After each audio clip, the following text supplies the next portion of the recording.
I think the longer you jewel it out and stay an artist, or you're a purist, or you just love the space of creativity and artistry, like I love the artistry of the craft of presenting.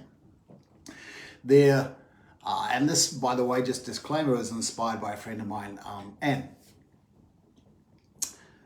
The artists have a curse that they always need to overcome.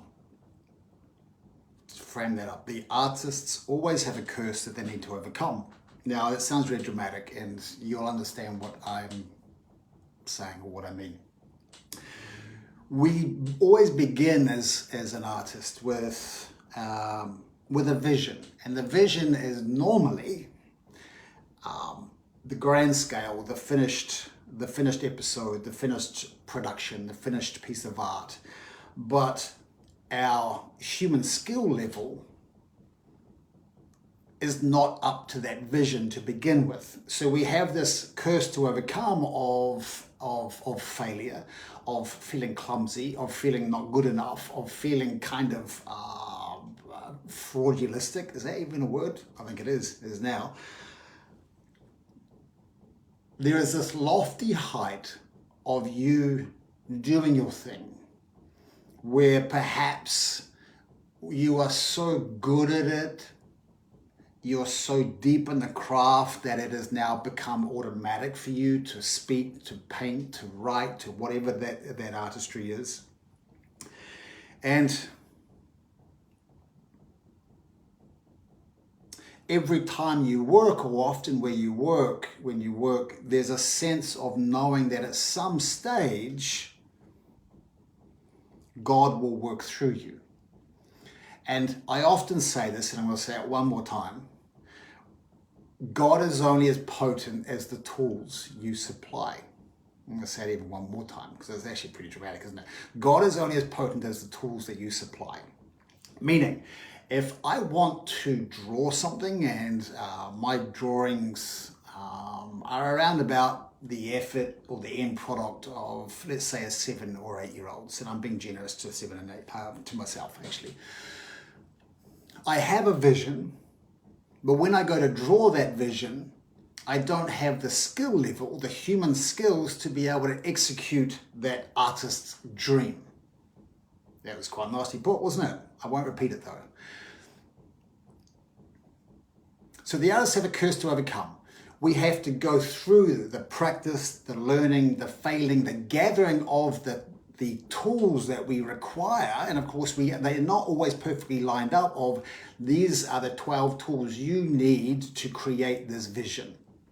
We have to kind of stumble and move our way there. There's a lot of guesswork. There's a lot of making a mess. I love the creative process, the beginning of it. When I let go and go, let's begin the creative process by making a mess and then tweak it and tidy it up as we go. Now, I'm going through this at the moment, of course, working with a cellist for my keynote, working with a cellist. It began last year with a very uncomfortable, clumsy feel.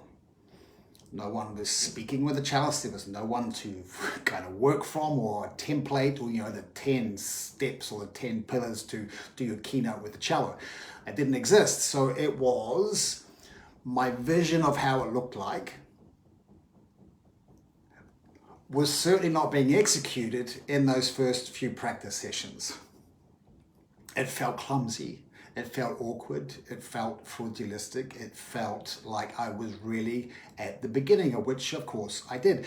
I didn't have the tools required to be able to step in and execute it in the vision of my wildest dreams, of how I see it looking in the future, whether that be 6 months, a year, 3 years, 5 years, 10 years.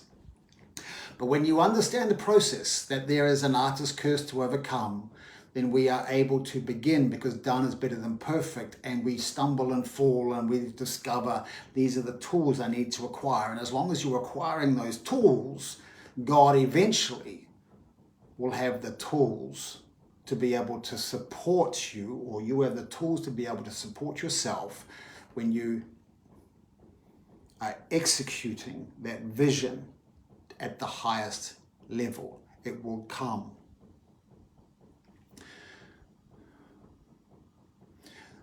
Any craft needs what might be called a guide of discovery, or guides, plural, of discovery.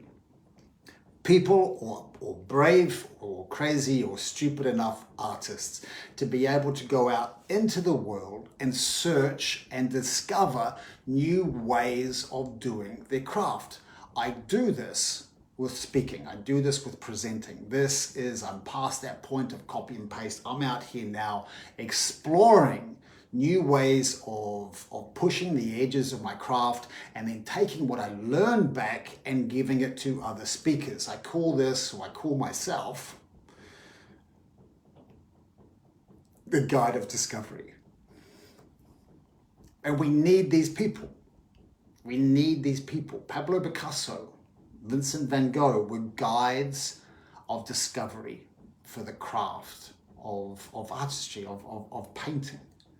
Even sounds clumsy saying painting, but they pushed the boundaries. They pushed the boundaries of that craft. They were guides of discovery. They were very clear on what they wanted to do, but they didn't have the human skill level to be able to execute it right at the beginning. So they spent the years with this kind of fiery sense of passion to push the edges of their craft, doing that so that they laid down the foundations to the people behind them. We want, as artists, to be able to be an expression of what's in our heart. We want our audience to see that what we are giving them is an expression of our deepest or darkest or wildest fantasies of the heart. It's very poetic, wasn't it? We want it to be that. So the audience get to feel you. We want, when we are doing our craft, when we are in that artistry, when I am presenting, when I'm doing my thing, I want to feel this invisible dance.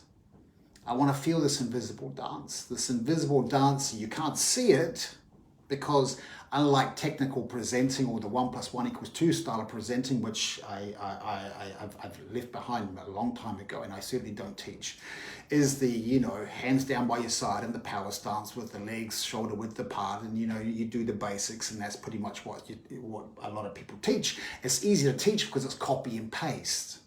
I learned that from somebody, so I can go teach that to somebody. My job is to be a guide of discovery. I go out, I discover new things, and I bring them back. And to do that, I have to push the edges, and I have to try and fail and build these skills so I can pass them on. When I'm working, I want to be so good at these skills. These skills have become bone deep. They have become so deep that they have become craft. Okay, not just learning, but they become automatic. That is when you're able to let go. It has become automatic, so you can have that invisible dance with your audience. And they get to really feel you, because instead of being in your head, instead of constantly thinking about the technical and what I'm doing, you're in that beautiful space of, you're dropped out of your head and you're into your heart, and all those little nuances and subtleties, that energy, that thing that makes you you, the essence of who you are, is visible for the audience to see, and you can forget about what is happening. You literally can get out of the way and allow God to work through you. And I like saying that because, one, it's dramatic and this is my job, but two, it is poetic and it sounds fucking beautiful. So there we are, the artist's curse to overcome. As I said, that line is from my friend Anne and Rose Hart in a conversation this morning. It's really struck a chord with me, and for all of the artists, for all of the guides of discovery, for all of us who are wanting to do things different or have that really unique vision of us in that future, and it feels poetic and it's an expression of your heart, it will happen. Trust that you just have to acquire the skills. Our human skill level has to match, which is actually effectively what I do. I match a person's talent to their ambition. Okay. I'm quite happy with leaving this here before I go and dilute this message.